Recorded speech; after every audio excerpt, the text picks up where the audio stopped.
Welcome to The Explainer. Today we're diving into something really interesting coming out of Asia.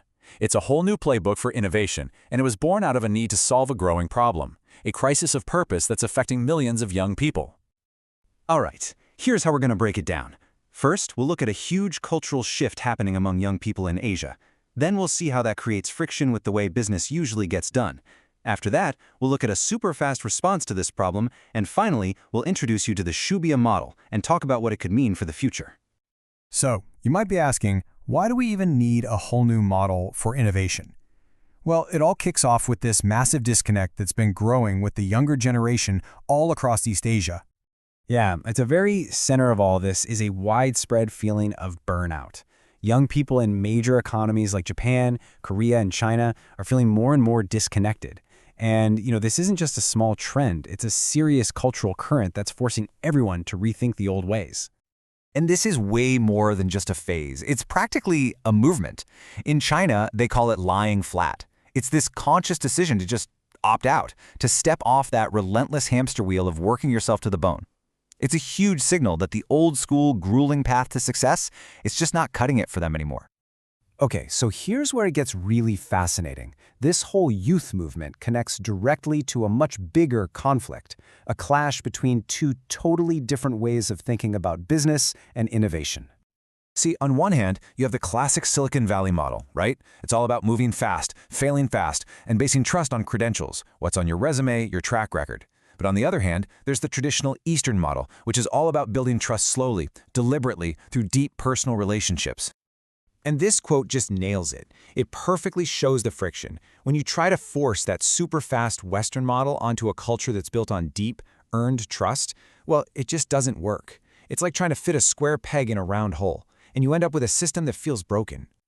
So, facing this growing problem, a group of innovators and investors basically said, okay, enough is enough. They knew they had to do something, and boy did they act fast. Unbelievably fast. You have to hear this. From the moment the idea was born to the day of the actual event, the entire Asia Innovation Summit was put together in just 39 days. I mean, that is an absolute whirlwind. And in that tiny window of time, they managed to gather nearly 200 of the sharpest minds in Asian innovation. We're talking entrepreneurs, investors, the whole shebang. And these weren't just local folks either. People came in from over 10 different countries, all converging on Tokyo with one shared goal: to tackle this problem head-on. So what this incredible 39-day sprint really proved was that even in a culture that values taking its time, when the mission is urgent and clear, you can absolutely move at lightning speed. So what actually came out of this crazy fast summit? Well, it was way more than just a bunch of conversations. It was the birth of a real, concrete idea for a new way forward. They're calling it the Shibuya model. And the core concept? It's simple, but it's really powerful. It's all about creating a hybrid, taking the best of both worlds.